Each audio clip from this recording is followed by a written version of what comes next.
Howdy y'all, Muglax Lives. I think it's time to play a little 7 Days to Die. Alright, where are we headed to? We have to retrieve some supplies. Oh.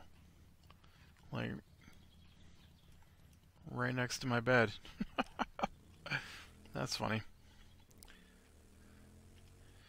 I don't have a lot of fuel, so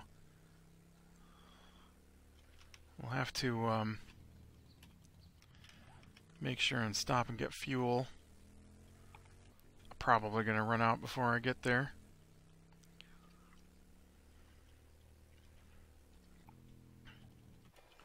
So, let's see, what's been going on?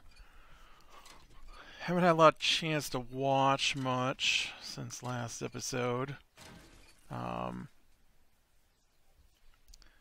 Got a couple more episodes of that anime in, but it's been pretty busy at work, or with work this week. And, I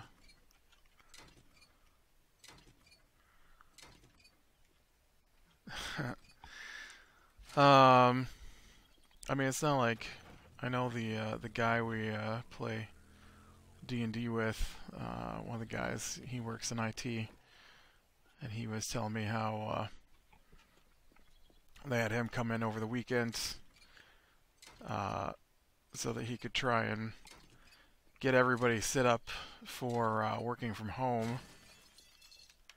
And now that that's done, they've got him on help desk. And so he's basically the only one in the IT department this week. And so he's, you know, sitting in there, and he was showing me some of the crazy forms he's got to fill out, and how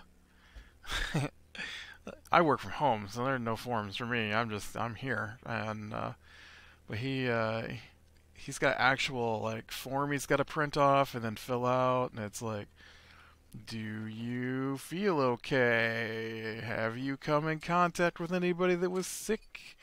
Have you traveled overseas? He's got to fill this out every day. Do you feel okay? Have you come in contact with anybody that was sick? Have you traveled overseas? And he's got to take his temperature every day and write down his temperature when he comes in, and it's pretty crazy. I'm going there.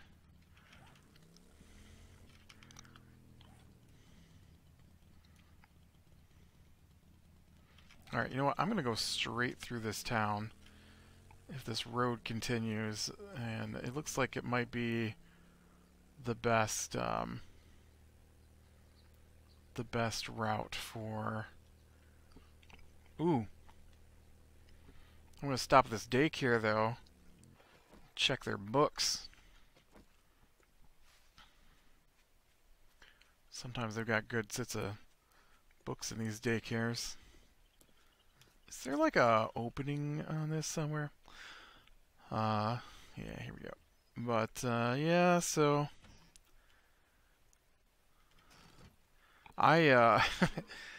other than there being more people in the house than normal,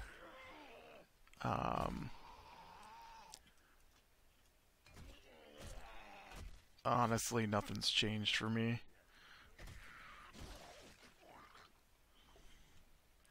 Same old, same old. I get up, I get breakfast, go to work.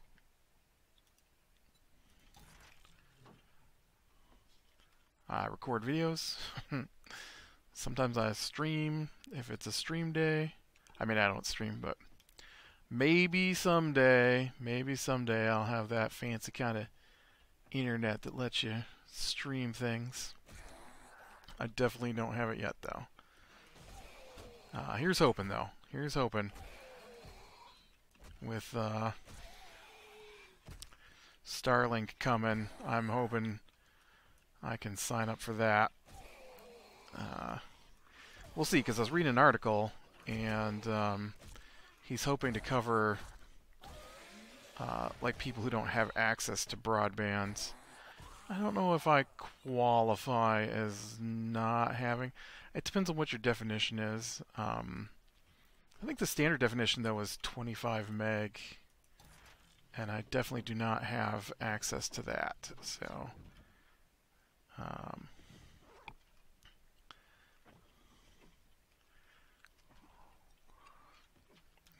so I'm just keeping my fingers crossed. As soon as I can put my name on some kind of list, I am putting my name on some kind of list. At least to try it out. I mean, maybe it won't work, but I have had wireless internet in the past,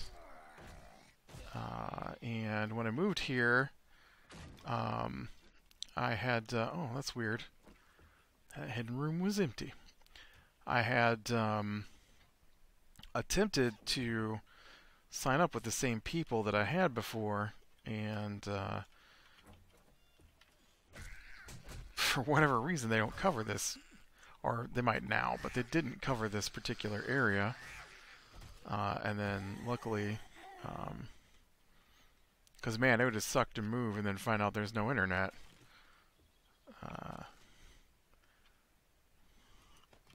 Because yes, that is a possibility where I live, to have a house where there's no internet available.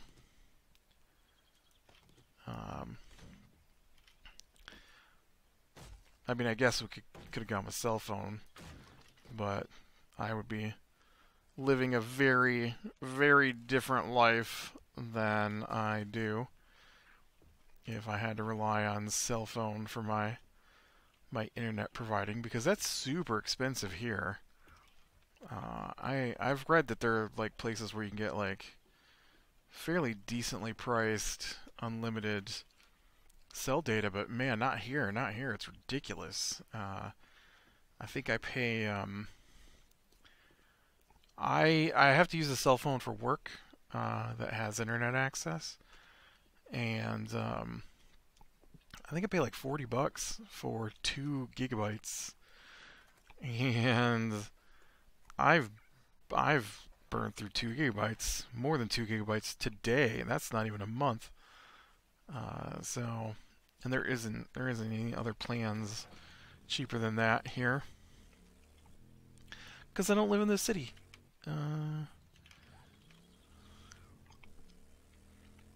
But yeah, I am hoping Starlink can get me set up. Anyways, that's a weird tangent that I just kind of wandered into. So I was kind of hoping this road would go straight, and it does not.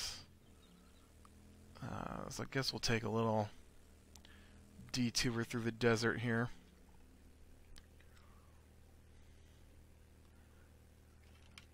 I want to make sure I don't miss my turn off, though.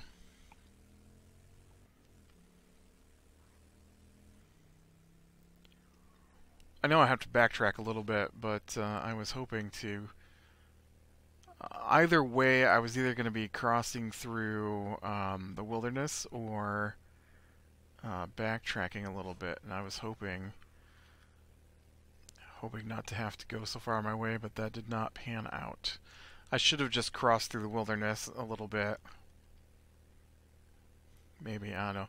Problem is my terrain gen is wonky in places, and oh, well, I'll just stay on this road at this point.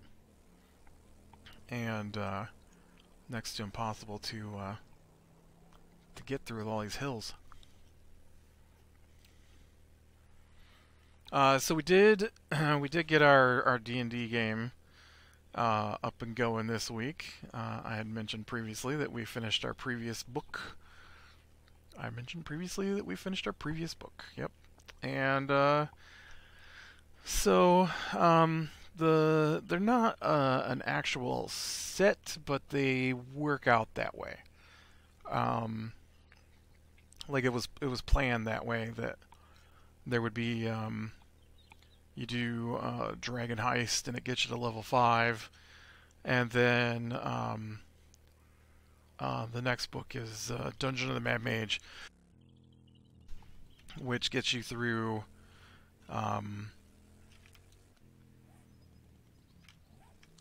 takes you from level 5 to level 20. And so I don't know how it's gonna work out though, because oh, it's the church.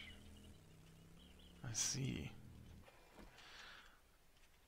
Well, I mean, I don't know anything about this particular particular book. I haven't really read through it. The only thing I did was take a peek to see if it was a dungeon crawl or not, and it's partially a dungeon crawl, but not completely. And so I was already feeling a little disappointed because I was hoping it was just going to be one big long fight your way through an underground kind of thing. And then I read that you do pick up quests in the city that we started in, and so you will be traveling back and forth from the dungeons to the city.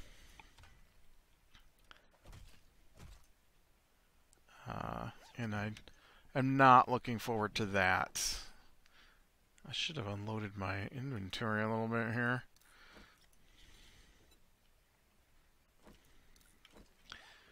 And but yeah, so we did get started. Actually got an email. Ooh, 10% more damage to vultures. Hate them guys. And so we got a message from our DM on Monday, and he's like, "Yep, got the new game set up. Ah, there's my crucible schematic. Yes.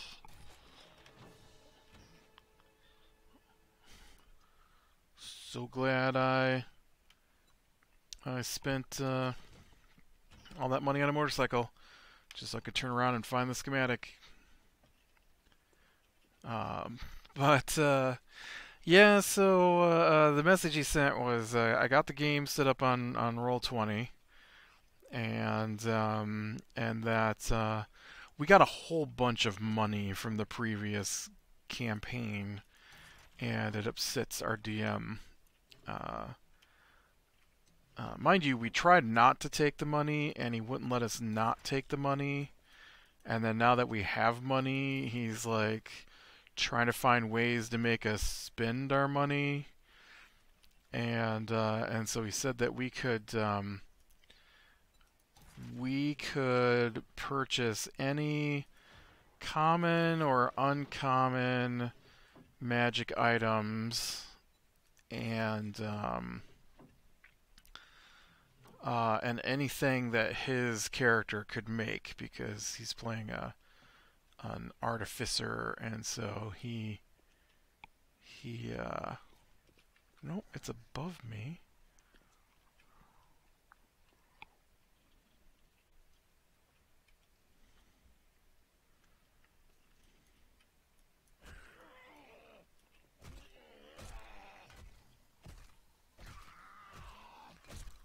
And so he can make a few magic items.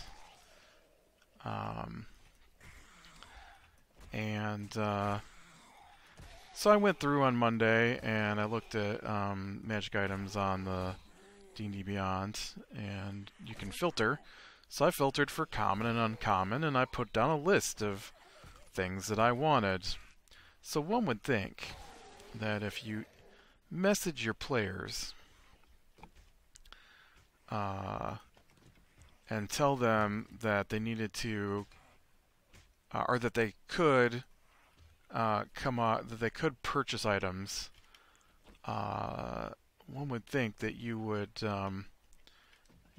have planned that out a little bit in advance, and by telling them to go ahead and pick out items, and then they provide you with said items, 2 days before that you would take the time to figure out what said items cost. But I didn't hear anything back, and then I tried to log into Roll20, and I was able to get into the game, but my character sheets were not there. And so I was like, hey, you gotta load in my character sheet too, or assign my character sheet to myself, because he said he had our character sheets copied over from the previous game. And yep, didn't hear anything from him on Tuesday. And then late Wednesday afternoon, finally get a message that he has assigned my character sheets to me, but nothing on whether or not my magic items were approved. I'm like, great. What this means is he wants to discuss the magic items. So first he tells us, it doesn't give us a list, he tells us any common or uncommon magic items. And then he didn't look at them, and so that means he wants to pick and choose what we're allowed to have, and he didn't want to have to do it beforehand, so he wants to wait so that he can pick and choose from our list afterwards. For the most part, though, he did allow everything I wanted. I did have to discuss how ridiculous it was. I don't know, his concepts are like insane. Like, I wanted to get mithril plate armor, which sounds really cool, but it's not. It's not. It's lighter, which doesn't mean anything to my character. And the only thing I wanted it for was because it removes disadvantage on stealth checks. That's it. That's all I wanted it for. My character is the only one in the entire group that has to have disadvantage on stealth checks. And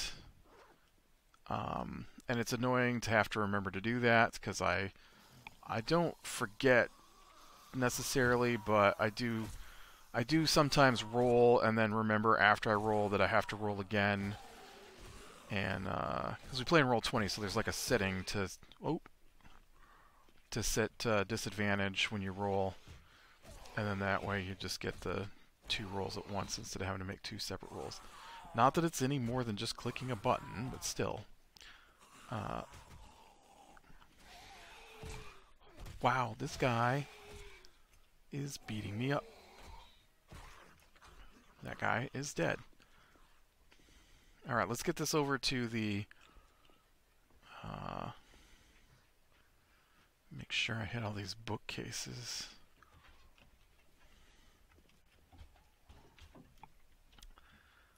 I had not. I thought I already had that marksman rifle schematic, but I guess not. And that was the only one that we really had to... I want to say argue. We don't really argue. We discuss. I call it arguing, but I mean nobody's yelling or anything. And I don't know how I got in here. I know it was on this floor.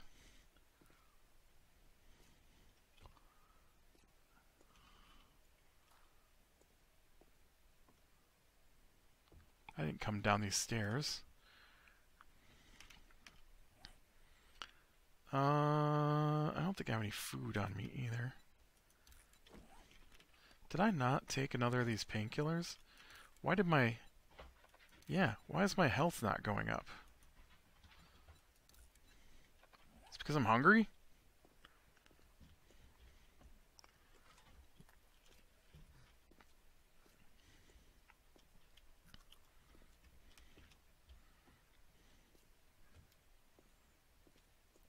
That goes down. I don't want to go down. I want to go out. Where is out? I didn't fall.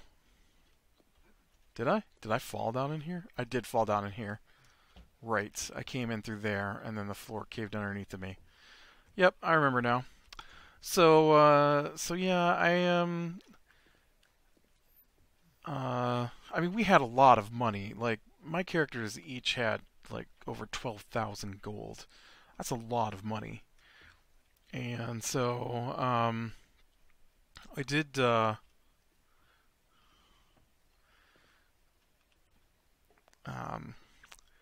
I didn't go for anything too crazy. Like I said, I just wanted the mithril armor that got rid of stealth checks, disadvantage on stealth checks. The thing is that I was wearing the we got a pair of boots called boots of Elvenkind, and they allow you to have advantage on stealth checks that rely on sound, and so the advantage of boots of Elvenkind, which you can wear with plate armor, um, and boots negate the disadvantage. So I guess if I had boots of Elvenkind, I could get advantage if I was wearing mithril plate. So, I mean, whatever, but those were the thief's boots, and I just borrowed them for the one mission we were trying to be stealthy in. And I could have bought boots of Elvenkind. They were a common, uncommon item. And so I could have negated my plate armor's disadvantage that way. What's insane is that he's like tweaking everything he can to give the character he plays like massive amounts of defense, because he freaks out if anything puts his character in danger. And I literally freaks out. And I've told the story about the time he ran and jumped out a window and left us all to die a couple of times. In fact, I could probably tell it again real quick. But anyways, so he was like, no, mithril armor seems like it's really overpowered. I'm like, it takes away stealth disadvantage checks. That's it. I still have to roll stealth. It just means I don't roll it at disadvantage. That seems really powerful to me. I'm like, I'm already wearing boots of Elvenkind. I could purchase the boots of Elvenkind. It does the same thing. I suppose that's true. So in the end, he let me have the boots that I want, or not the boots, the armor. I was gonna buy mithril armor for my other character. He decided on a price of 1,500 gold coins per 1,500 gold coins per magic item of the common and uncommon levels. Unless it was a potion, then potions had their own setup. So I didn't feel that was too horrible of a price. It's a lot better than what I was trying to figure out how much mithril armor would cost. Because he hadn't, and I only had so much money, and so, there were other things I could try to figure out what to do, like Boots of Elvenkind, if he wasn't going to let me have mithril armor. Because when I looked it up, it depends, it says, on how plentiful mithril is in your world. And the old books priced it at 500 gold pieces a pound. I think it was more powerful in older versions of the game. And I don't think it's that powerful. It's just basically light. That's it. It's just a lighter material. It has the same defense values and all that. It just means that it's other people can wear it, I guess, and then like people with a lot of strength. That's it. That's what mithril does. And so it would be cool if mithril, did something. But oh man, I'm out of gas. Oh, I had a little bit of gas on me. Oof. Is it enough gas to get home? And But yeah, so then I wanted +1 bow, not because I wanted the +1, more so I needed the magic weapon because a lot of stuff is like you can't hit it if you don't have a magic weapon, uh, or it doesn't take full damage if you're not hitting it with a magic weapon. And so he specifically told us that we should be getting magic weapons, and that was the only thing on that guy. And then uh, my my other character, my bard, um, after arguing for probably a good 5 to 10 minutes over whether or not mithril armor was overpowered, uh, he relented pretty quickly to let me have +1 studded, which is something I had on a previous character at level 5, and which just makes it magic armor. It's not, once again, not that big a deal. He acts like it's a huge deal, but all it does is lets my bard basically be able to wear plate armor, um, which would mean something. It would mean something if he didn't cheat all his rolls. Um, but he cheats all his rolls, and so it doesn't mean what he acts like it means because he's gonna over roll most of the time your armor class like ridiculously. I have um, so just for example, we were fighting goblins and they have a +4 to their attack, right? Which means that when you roll their attack, you then roll, or you then add 4 to the attack roll. So at one point, because of armor and magic items and abilities in the second campaign, where our characters were like level 10 or something, I could get up for one attack. It only worked once per round of combat. For one attack, I could hit 23 armor on my fighter thief, and he routinely would say, "Oh, I rolled a 27. Does that hit?" So there's no way a goblin can hit for 27. The most it could hit is a natural 20 or a 19, which would get it a 23, which would hit me. But he's like, no, he rolls a 27 on a character who can't roll a 27. And so he's always doing stuff like that and then acting like that's what he rolled, because we can't see his rolls. He doesn't roll. He doesn't roll in the game. Honestly, half the time I don't think he rolls at all. He just spits out numbers. And that's how you get a 27 on something that can't hit for higher than a 23. But yeah, so it can get annoying when that stuff is happening constantly. I mean, like, like last night, we're in one fight, we almost die because every attack hits us. It feels like, and so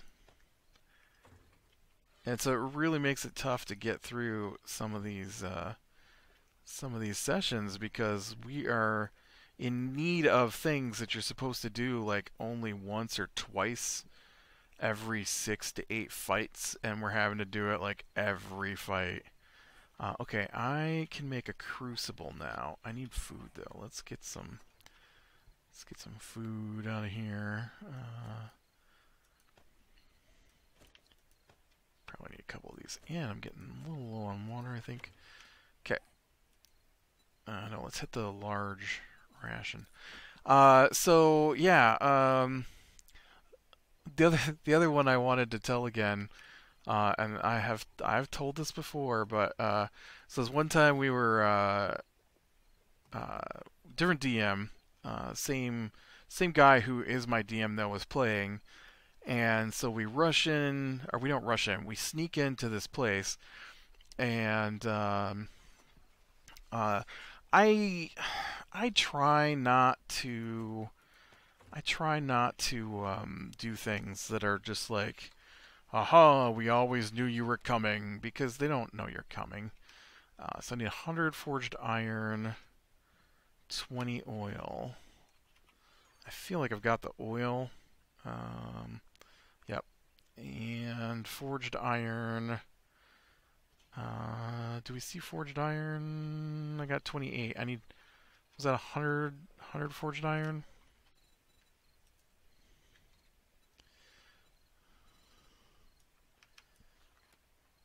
Yep, 100 forged iron. Okay. And because I don't like that. I don't like, you know, there's no way they knew you were coming, but suddenly, oh, we knew you were coming the whole time.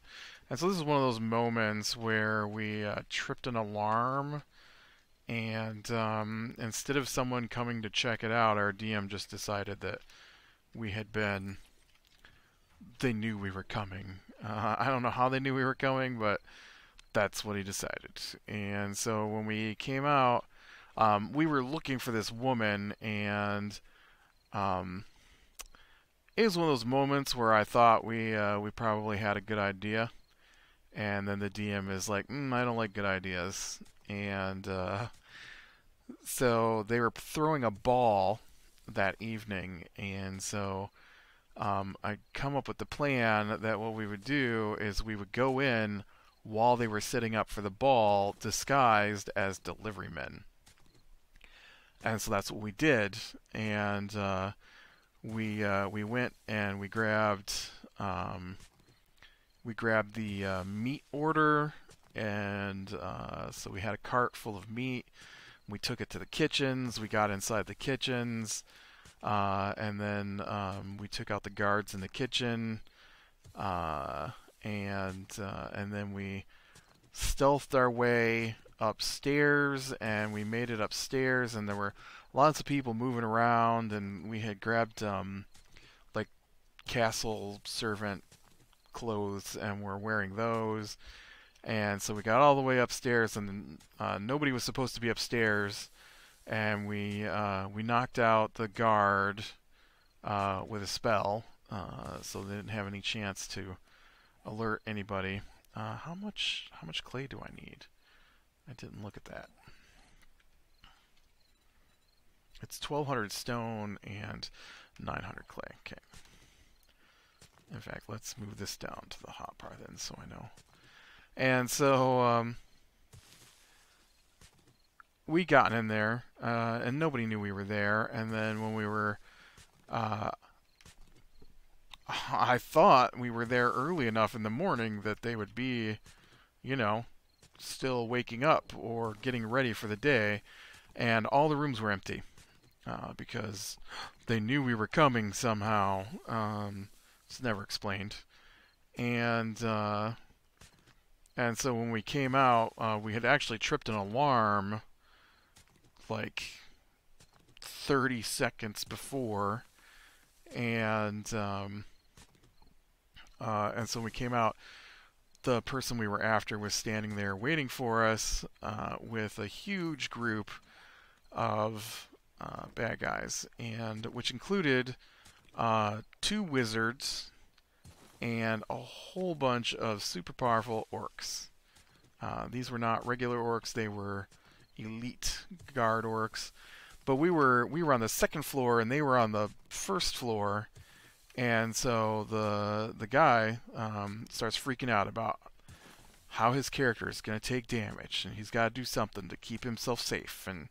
And so he's like, the only way we're getting through this is if we take out the wizards. We got to take out the wizards. They're the most dangerous characters.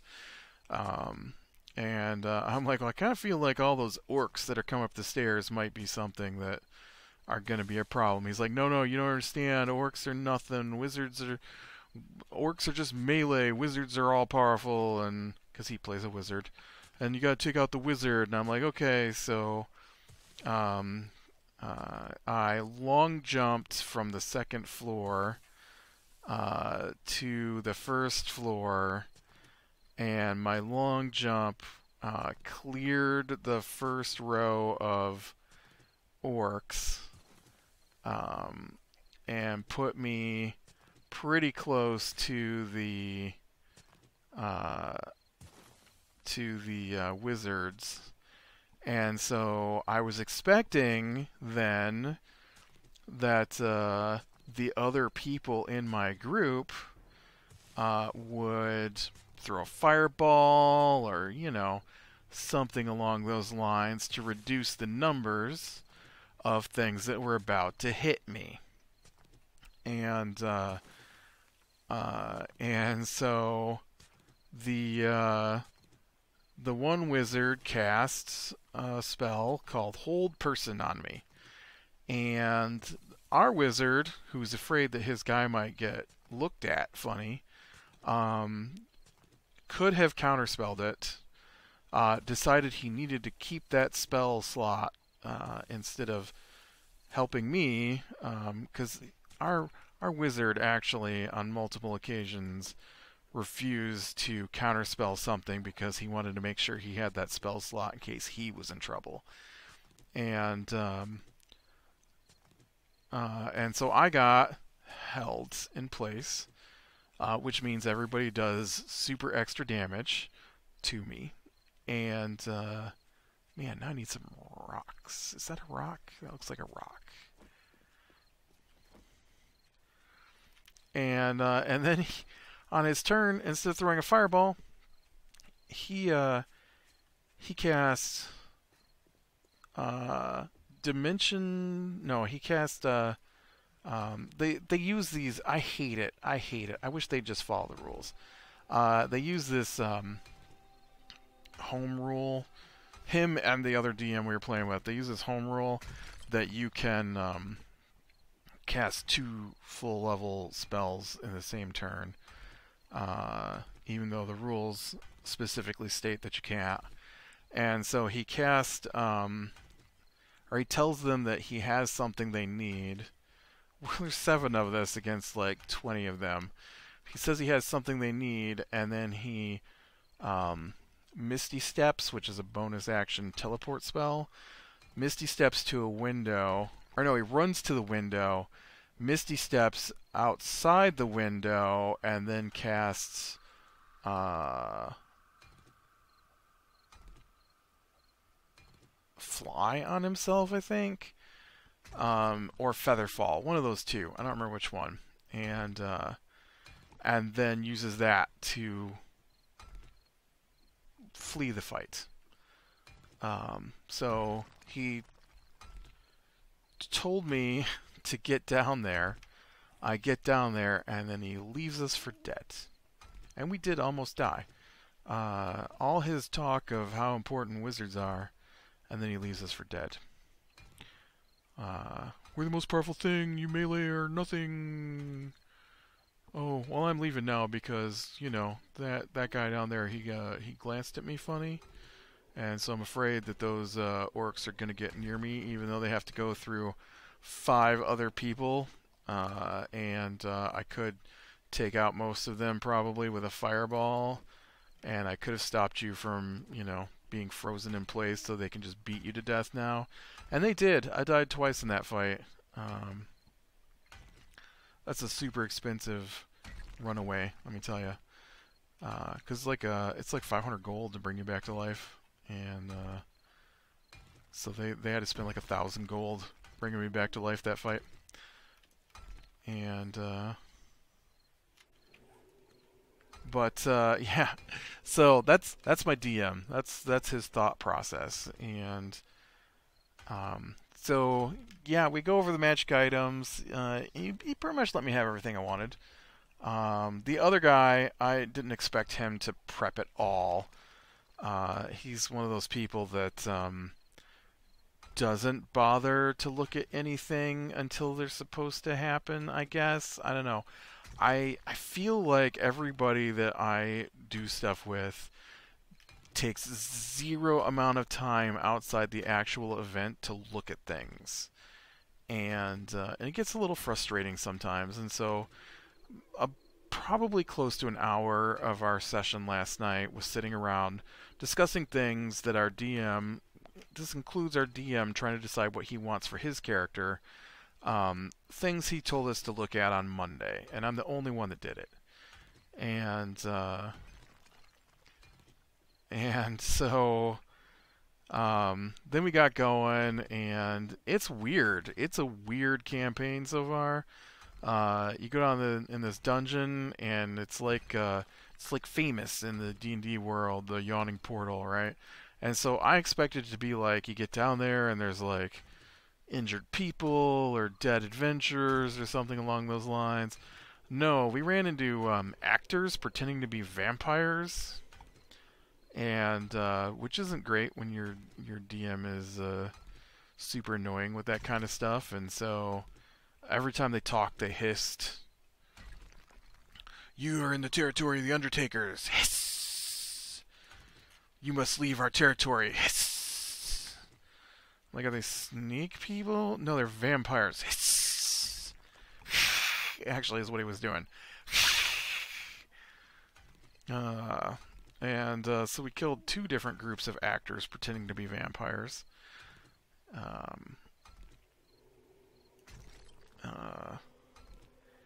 And we didn't really get much so far. So I don't know what's going on. And then he told us at the end that the I don't know if he's using the quest book or if he found another guide, but he said that the levels are character level locked, and so we won't be allowed to leave the first floor until we gain enough XP to reach level 6. And that we almost finished the first floor last night. We barely got any XP though. We have to get enough XP to reach level 6. You're supposed to start at level 5. It's like it's a lot. I want to say offhand it's about 6,000 XP to get from level 5 to level 6. And he gave us like 1,000 last night and said we were almost finished. So if it takes a full level to be able to reach the next floor, then shouldn't we have got like 2/3 of a level last night? Not 1/6 of a level? I don't know what he was doing. But, yeah. I mean, that's pretty much all I have. Was we sat around and picked out magic items, and then I got his stat by fake vampires for an hour and a half. It wasn't terrible. I definitely was laughing at what he was doing quite a bit last night.